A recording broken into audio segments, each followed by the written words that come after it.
Hi everyone, you're watching Sassy Grilled Cheese, and today we have a really fun video planned. We're watching Confessions of a Teenage Drama Queen. Now, this movie came out in 2004. I was maybe 7 years old at the time, and I loved this movie as a kid, so I'm slightly biased, but it received a lot of negative criticism, and I think that it was very fair criticism at that. There were a lot of things that this movie did very, very well on, and there were a lot of things that this movie fell flat on, which is what we're going to talk about. The role of Lola Stepp was actually supposed to be played by Hilary Duff at the time, but when she backed out, that's when the role was offered to Lindsay Lohan. Their rivalry was a really hot topic at the time. There's some really great videos on it. Maybe we'll make one on this channel, but for right now, we're going to dive deep into this movie. Now, first, we're going to watch the film, and then we're going to talk about what I liked and what I didn't like. If you've already seen this movie and you want to just skip right to the review, I have timestamps marked in the description below. So let's get to it. So we first open in this kind of like dream sequence with Lindsay Lohan dressed as Audrey Hepburn, and she's in New York City, and she's fantasizing about her mom and her sisters leaving her in New York City while they move to the new town. Yes, I'm free. I can live in New York on my own. I can do whatever I want. The first conversation that we see between Lola Stepp and her mom is about her name. Her name isn't really Lola, it's Mary Stepp. But we're going to refer to in this film as Lola because that's what she prefers to be called. But her mom makes it abundantly clear that that's what her name is. That's what she's going to be called. It's what's on her birth certificate. You know, I've known since I was 5 years old that my true name is Lola. You were named Mary. It is the name on your birth certificate. It is the name that I am going to call you. I really like how over the top they made Lola, and it almost makes the film feel more animated. Now, Lola in this film establishes very early on that she's a huge fan of Stu Wolf, who is the lead singer of the band Sid Arthur. So Lola's on her way to school, and I love the outfit that they picked for her here. Now, Lola refers to this town as an empty stage to which she can bring her own script. And this is kind of foreshadowing the entire plot of this movie, which is that Lola is a pathological liar. Lola is already really outgoing. She immediately talks to the first girl she sees, which is Ella. Ella is the complete opposite of Lola Stepp. She's very conservative. Her parents are conservative. She's very shy, and she's kind of the loser in the school. But what bonds them together is their love for the band Sid Arthur. So then we're introduced to Megan Fox's character, who is Carla Santini. Carla Santini is very stereotypical early 2000s mean girl. She's rich, she's popular, she's given everything from her parents, and she's mean. So Carla overhears that Lola and Ella are talking about Stu Wolf and Sid Arthur. Carla wants to intimidate Lola because she's the new girl, and she brings up the fact that her father is Stu Wolf's lawyer. This doesn't really work well for Carla because Lola's kind of unfazed by it. She's actually really nice to Carla. So then enters Miss Bigoli. I hate Miss Bigoli. I hate her hair, I hate her costume, I hate her character, I hate everything about Miss Bigoli, except the actress because it's not her fault. But Lola immediately runs up to Miss Bigoli before she says her name and corrects her, tells her that her name is not Mary, but it's Lola. So that way everybody thinks that her name is really Lola Stepp. So it's just one of many of the little lies that Lola starts to accumulate throughout this film. I know it must show in your records that my name is Mary, but everyone has referred to me as Lola since I was a squealing infant in my mother's arms. I mean, I don't even know who this Mary is. In the next scene, we see Lola and Carla getting lunch. And Carla immediately tries to establish a power dynamic between the two and tells Lola that she needs to stop bringing so much attention to herself. But what Carla fails to recognize is that she wants to be seen for being weird and different. She wants to be camp. And Carla can't really wrap her head around that. Carla offers for her to be one of the knockoff plastics, but Lola doesn't even entertain it because she's focused on being her own person and building her brand. So Lola is eating lunch with Ella outside. They're talking a little bit about Carla Santini, who she is, where she's from, whatever. And then we're introduced to Sam's character, who is the love interest of this movie. Sam's character is completely useless. In fact, I can't think of any other character in any other movie who is as useless as Sam. His character serves no purpose to the plot, but this is the early 2000s we're talking about, so there's always some kind of love interest for these teen movies. Then they throw in some shot of his ass. After school, Ella and Lola are bike riding to Ella's house. At Ella's house, Lola is wearing a Che Guevara shirt for the same reason that any teenage girl is wearing that shirt, for attention. But it was a really important detail because Ella's parents, remember, are very conservative.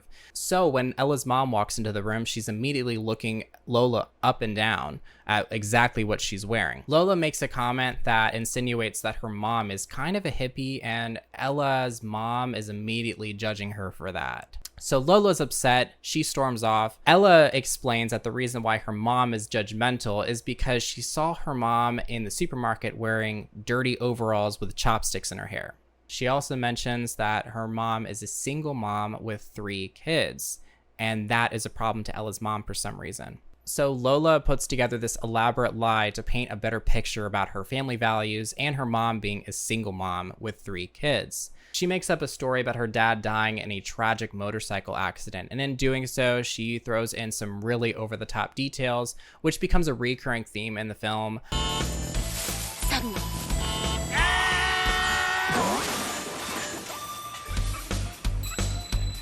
Later, she sees her mom wearing chopsticks and dirty overalls, and she tells her that she loves the chopsticks in her hair.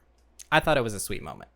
The next day, in the girls' locker room, Lola overhears Carla talk about how she was already offered the lead role in the school play Pygmalion, which is a 19th century play written by George Bernard Shaw. So I had this really long talk with Miss Bagoli yesterday about the drama club's production of Pygmalion, and I told her that I think it's really rigid to stick to the original. So I guess you're gonna be playing Eliza.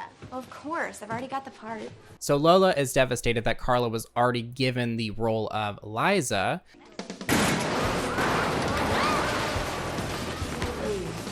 But then upon confronting or asking Miss Bagoli about it, she finds out that auditions aren't until Friday. So Carla lied. So then we cut to the auditions on Friday. Miss Bagoli explains what show they're doing, and then she also explains that they've made some changes. She takes credit for Carla's supposed idea. When Lola questions it, Miss Bagoli gets really pissy. You mean it was your idea? Yes, Lola is my idea. I know I'm just a teacher, but I am capable of thought. I really just don't like her. And also the play is now called Eliza Rocks. I really want to know why they felt the need to use the play Pygmalion in the story when they could have just, I don't know, made up a school play for it. So they start the auditions, and Lola makes a big deal about auditioning on the spot, even though she knew about the auditions in the first place. Miss Bagoli offers Lola to go first. Maybe if we're lucky, she'll fall. And Lola sings a song from Sid Arthur. I can't play the song because of copyright, but I have it in the description below if you want to go listen to it. I think Lindsay did a really good job singing it. Carla, she is visibly jealous of Lola, and we also cut to Bonehead as if he has any part in this movie.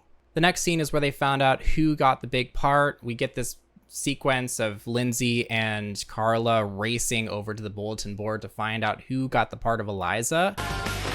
Carla gets there first, and she reads the part that she got. She plays it off like that's the role that she wanted, but then we find out that Lola actually got the part of Eliza. Carla ended up getting some unimportant character in the play. Actually, my part, the one of Mrs. Higgins, is much more interesting than... This guy is here again, giving them a hug. Like, who are you? Where are you from? What are you doing there? So many questions. The next scene, we find Lola in her bedroom listening to the radio, and she finds out that Sid Arthur has broken up. This completely shatters Lola's world. She quite literally feels like the world is ending. She even puts together a funeral with Ella for Sid Arthur, and I feel like we all felt this way in the 2010s when My Chemical Romance broke up. In the next scene, Lindsay and Carla are shredding Dance Dance Revolution. This feels very familiar. While they're doing their dance-off, Carla explains that there is a farewell concert in New York City for Sid Arthur, and that there's an after-party afterwards that Carla is already invited to. Lola, of course, lies and says that her and Ella already knew about the party and that they're going. Which brings us to the meat of this plot. How is Lola going to manifest this lie into reality? Because she can't let the truth get out. Upon explaining this elaborate lie, Lola ends up winning this Dance Dance Revolution competition. Ella doesn't understand why Lola would lie about something like that, but Lola assures Ella that they will in fact make it to this party. But we run into a problem. Lola's mom won't let her go to the concert because she thinks it's unsafe. She then has a conversation with Sam. It was a very unimportant scene. The only way that Lola knows how to deal with these conflicts is by being dramatic. So she goes on a hunger strike for 2 days. She gets a call from her father. You know, the one that died in the motorcycle accident, and she gets an offer that he can drive them to the concert. Of course, this can't work because Lola already lied about her dad dying in a motorcycle accident. So she says that she doesn't want that to happen because she would die of embarrassment.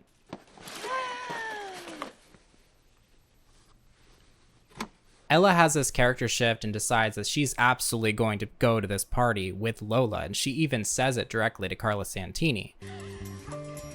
Absolutely, I'll be there. But we run into another problem. They go buy the tickets in person, and the concert tickets were sold out, but they still decided that they will find any means necessary to get there. We cut to the next scene of Lola looking for something to wear for this concert, and Ella starts to completely spiral because she realizes she'll have to lie her way into this after party. Lola tries to console her by talking about how 15-year-olds in other countries are grandmothers. The 15-year-olds in other cultures are grandmothers, and no one gave them permission to do that. Which I thought was really odd. But upon explaining her way to consoling Ella, she realizes that this might not be a good idea to do all this on their own. I can't lie. Lola proposes to her mom that Ella's parents will drive them to the concert, but the only problem is that Ella's parents don't know anything about this. So they need to convince them. Lola, her mom, and Ella all sit down with Ella's parents. Lola's mom and Lola are both dressed a lot more conservatively than they usually are dressed. But this is a pretty underwhelming scene because we find out that Ella's parents would have been completely fine taking them to begin with. They just had to ask. The next scene, we see Miss Bergoli being god-awful to listen to again. Everybody, listen up. General announcement, everyone. Costumes are sacred. Lola has a dream sequence of her and Stu Wolf dancing. Ew. It's still ew. We then see Lola give Sam the task of stealing her character's costume in the play. So the plan is that Sam is going to steal this costume while they're rehearsing. Carla, do you have to talk? Opening night is in 1 week. I would think that we could just have one decent rehearsal, and I'm gonna get something I really need out of the drama room. For you. No, that's all right, Lola, because what I need is locked up in the drama room. I think Miss Bergoli rushing to go get something locked in the drama room signifies that it's either alcohol or drugs, which wouldn't surprise me, honestly. Miss Bergoli definitely gives off energy, and she seems like the type of person who would aggressively clean my house and do my taxes. So while she's looking for, she almost runs into Bonehead stealing the dress, but he gets away. He gives Lola the dress, all is well. Ella gets really upset at Lola for stealing Eliza's dress, but then we get this montage of Lola and Ella getting ready for the concert. The next scene, we see Lola and Ella meet up with Ella's parents, let them know the plan, where they're gonna meet them, and they head off to where the concert is. Now, the plan that Ella and Lola have is that they're going to buy tickets from a scalper. What happens is when they get over to the scalper, they realize that they left the money on the train. Lola's plan is to just walk in with the crowd, but then we see Ella get in, but Lola is left behind. Lola tries to explain her way to get into the venue, but this ultimately fails. This gets them both kicked out of the venue. Ella starts to give up on their journey, but Lola convinces her to look for Stu Wolf's house, following a picture of his building's front door in Soho. After getting caught in the rain, they're being followed by a creepy man who turns out to be Lola's father. Okay, stay here. I'll handle this. New Yorkers know how to handle trouble. Watch this. He explains to Lola that he was just following them to make sure that they're safe. Lola's talking to her father really far away from Ella, so Ella thinks that she's just dealing with this random stranger. Lola's completely unfazed by the fact that she lied to her friend about her dad dying, and he's standing right there. The only thing that Lola is concerned about in this point in the movie is that her lies are exposed. So she doesn't really care much about anything else. They end up running into Carla Santini's car, so they realize that they were in the correct place because that's where she was going, the after party. They failed to get into the party because Lola did a really bad job of lying her way into there, but they see Stu Wolf drunkenly walk out with his bandmate, ex-bandmate at this point, and they decide to follow him. They end up following Stu Wolf into a dark alley, and they pull him out of the trash and take him to a diner to sober him up or talk to him, whatever. At this point, they're starting to kind of realize this guy's a little bit of a loser or has a lot of problems. He talks about how everyone always wants something from him because he's this big celebrity, and he just assumes that Ella and Lola are wanting something from him, whether it be an autograph or money. Everything is fine until Stu Wolf throws a donut at a cop and it lands them in jail. I want onion rings. It's a donut. When they all get taken into jail and have to give their information to the authorities, Ella assumes that Lola is lying to the police because she gives them her dad's name, who again is supposed to be dead. When Ella confronts her about this, Lola just ends up gaslighting her and casually glosses over the fact that her dad is actually alive. Lola admits that she lied because she wanted to make herself seem more interesting and because she wanted to paint her mom in a better light after Ella mentioned her mom judged her for being a single mom with 3 kids. Lola's dad showed up. Lola explained to the cops exactly what happened. Stu ended up sobering up and everything turned out to be just fine. Stu Wolf even signed an autograph for Sergeant Rose. This whole debacle gets the girls into the party, but Ella is still mad at Lola for lying. Once they get into the party, Stu Wolf offers to get them something dry to wear and brings them to his bedroom. Again, I thought this was really weird. Like, they're 15 and they're in some grown man's bedroom. Like, I don't know. He could have just gotten clothes and given it to him, but whatever. While they're getting changed, Lola promises to Ella that she'll never lie to her again. And they made up. We also get a montage of them messing around in his room. Back at the party, Carla locks eyes with Ella and Lola, and Carla is of course super devastated and walks away. Lola tries to talk to Stu Wolf again, but Stu is drunk again. Lola tries to talk to him about his poetry and his lyrics, but Stu Wolf ends up stooping her down to being just a fan, and this really offends Lola. She even goes as far as to confront him for being an alcoholic. Ella and Lola go to talk to Carla Santini and her posse about the party, but Carla pretends like they weren't even there. You know, lying's not gonna help you. Everybody already knows that you didn't go. Don't pretend you didn't see us there. I know you did. It just so happens that Ella and I got in because of Stu Wolf himself after he practiced. For once, this over-the-top story that Lola's trying to tell ends up being true. The power dynamic finally shifts from Lola to Carla as soon as Carla throws down that Lola's dad is actually not dead and that her name isn't even Lola, that it's Mary. This bleeds into the school play's rehearsal when Lola tries to come clean about stealing Eliza's dress to wear to the after party and to the concert, and also why it looks a little bit different than it looked before due to the rain. Carla used this vulnerability as a way to paint the narrative that Lola is a pathological liar in front of all of her classmates. For once, she's actually telling the truth, yet she's being accused of lying, which makes things worse when everyone around her, including Miss Bergoli, is pointing and laughing at her. The night of the play, Ella storms into Lola's room and tells her quite literally to cut the crap because she's acting dramatic and needs to stop caring about what other people think about her. Because of this wake-up call, Lola's character arc is finally revealed and she gets up to go to the play. Lola walks into Carla in her character's dress, and this scene ends up being super underwhelming. She just ends up getting out of the dress. The only thing that really happens is Carla shoves all of the makeup off of Lola's makeup desk. Right before the performance, Lola's mom calls her by her preferred name, Lola, instead of Mary. If you remember earlier in the film, Lola's mom made it abundantly clear she was always going to call her Mary. This assurance from her mom solidifies to Lola that she can be whoever she wants to be, without lying. The Eliza Rocks play opens up with an orchestra of MacBooks. Press your bars, children. The play doesn't really make any sense to me, but I really like the music. I'm sure it's one of those things that you'd only understand if you watch the original play from the 1800s.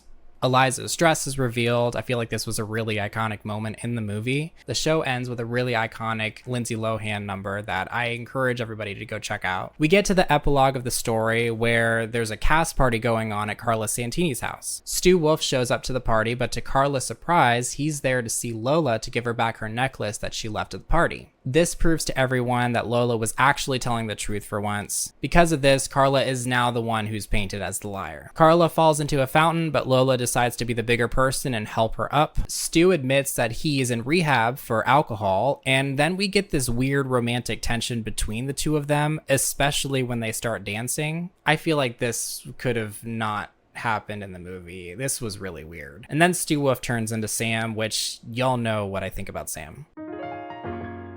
Hey guys, time for the movie review. One thing that I wanted to point out before I start talking about all this is the fact that this film had a lot of potential. I love the art style. I love the costumes. The overall aesthetic is something that I really enjoyed back in 2004 and something that I enjoyed again today. I really loved the use of Lola changing her outfit in every scene and it matching with her mood or what she was doing at that moment. Modern Girls made an amazing video on the costumes for this movie. I encourage you all to check it out. So I put the link for that in the description below. I almost feel like this movie was made to sell CDs at the time because the soundtrack is really strong. All of the music that they picked to be in the movie was really great. There wasn't a single song in the movie that I didn't like. I would have liked a Carla Santini song. I would have liked to hear her audition. You know, that's something that was never really explored at all. I also really loved Lola and Ella's relationship in this film. I thought that it was really strong. They both learned something from each other. Another thing I really liked is Megan Fox's acting. She did a great job acting as Carla Santini, especially given the fact that her character didn't really do much in the story, which I'll talk about in a second. But Megan Fox needs to be remembered in this movie for being a great actress. I really loved how she looked visibly intimidated anytime Lola got something that she thought was hers. You know, a lot of times when you see mean girls in these kinds of movies, they're just overly confident, right?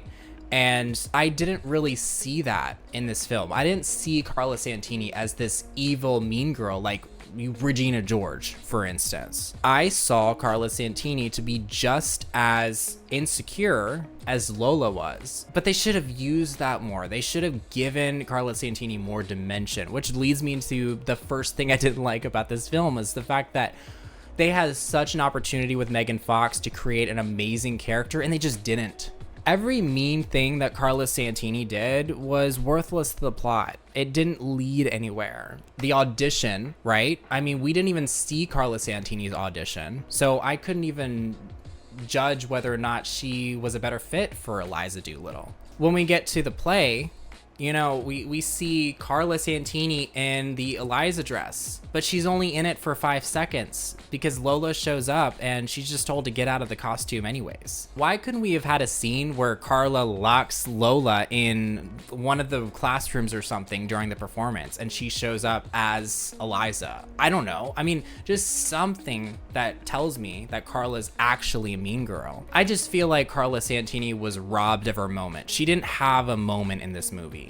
It was just plain. The only thing that Carla Santini successfully did as a true mean girl was embarrass Lola. That was it. Another thing I didn't like was Sam. I was very vocal during the watch with me part of this video. Sam's character added no value to the film. Any scene you can think of that Sam was in for this movie could have been replaced by someone else. I just hated that they absolutely had to have a love interest in this movie and they gave him no purpose.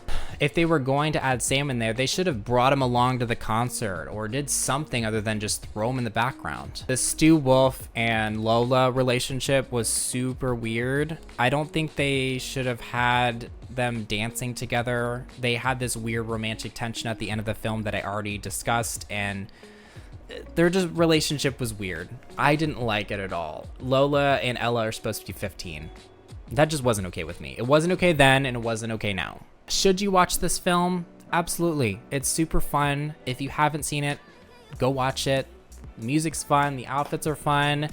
It is very early 2000s. Even though I have a lot of criticism for the film, I still love it. So go watch it. I wish that they just executed their ideas a lot better because this could have been a really great movie. Thanks everyone for watching this video. And if you like this content, please like and subscribe. It really helps out my new channel.